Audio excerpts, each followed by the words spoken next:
ছনপুর গ্রামের রান্নার রানী বেগম বেতাল একদিন সকালে উঠে ঘোষণা দিলেন, আজ আমি বানাবো ইতিহাসের সবচেয়ে অভিনব পিঠা, বটপাতা পিঠা।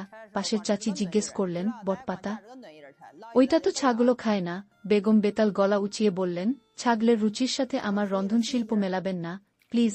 বটগাছের নিচে গিয়ে পাতার অনুমতি না নিয়েই 5টা কচি পাতা ছিঁড়ে আনলেন।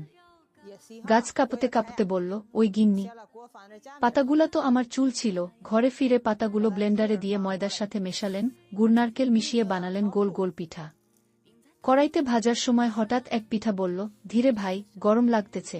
বেগম বেতাল কানে তুলো ঢুকিয়ে বললেন, রান্না চলবে, আবেগ না। পিঠা খেয়ে পাড়ার সবাই বলল, মুখে বটবৃক্ষ ফুটছে।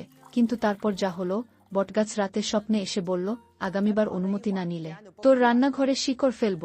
তারপর থেকে বেগম বেতাল পাতা ছিঁড়ার আগে বলে, বটদাদা, 1 কাপ চা খাওয়াই, তারপর পিঠা বানাই। পিঠা খাওয়ার সময় কাবিলা এমন খিদায় ছিল যে একসঙ্গে 3টা পিঠা মুখে ঢুকিয়ে ফেলে। পাশ থেকে রিনা বলে, ওই, একটু শ্বাস নাও, পিঠা না হইলে পাসপোর্টও গিলে ফেলবা।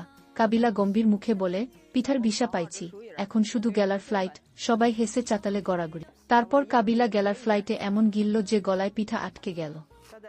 রিনা ঘাবড়ে গিয়ে পানি ধরতে গেল, আর কাবিলা হাত নাড়িয়ে ইশারা করে বলল, টেনশন কইরো না, এটা শুধু ইমিগ্রেশন স্টপেজ। শেষে হেঁচকি দিয়ে পিঠা বের হতেই সবাই তালি দিয়ে বলল, ওভারসিজ পিঠা যাত্রা সফল। পিঠা বের হওয়ার পর কাবিলা ঘোষণা দিল, এইটা রিটার্ন টিকিট সহ পিঠা। পাশে থাকা রিনা বলল, এখন যদি পিঠা কথা কয়, তোরে ভিসা বাতিল। সবাই হেসে লাফালাফি শুরু করল। কাবিলা ঠোঁট উঁচু করে বলল, ভিসা বাতিল হইলে কি হয়েছে? আমি এখন পিঠাল্যান্ডের নাগরিক। পাসপোর্টে পুর, ভিসায় গুড়, আর বর্ডারে নারকেল চেক হয়। সবাই হেসে চোখে জল এনে ফেল। তারপর হঠাৎ এক পিঠা নড়াচড়া শুরু করল। কাবিলা চমকে উঠে বলল, এইটা তো স্পেশাল এজেন্ট পিঠা। পিঠা গড়াগড়ি খেয়ে রিনার কোলে গিয়ে পড়ল। রিনা বলল, এইবার তো প্রেমে পিঠা পড়ল। এরপর পিঠাটা রিনার কোলে পড়তেই সে ভয়ে চিৎকার দিল, মা গো, পিঠা আমারে প্রেমের প্রস্তাব দিচ্ছে। কাবিলা গম্ভীর মুখে বলল, এইটা প্রেম পিঠা সিরিজের নতুন মডেল। একবার যারে ছোঁয় সে প্রেমে পড়েই যায়।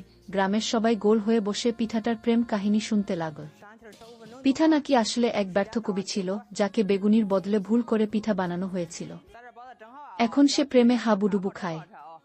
রিনা হেসে বলল, যদি কবি হইছ, একটা পংক্তি শোনাও। ও পিঠা গড়াগড়ি দিয়ে বলল, তুমি ছাড়া মিষ্টি লাগে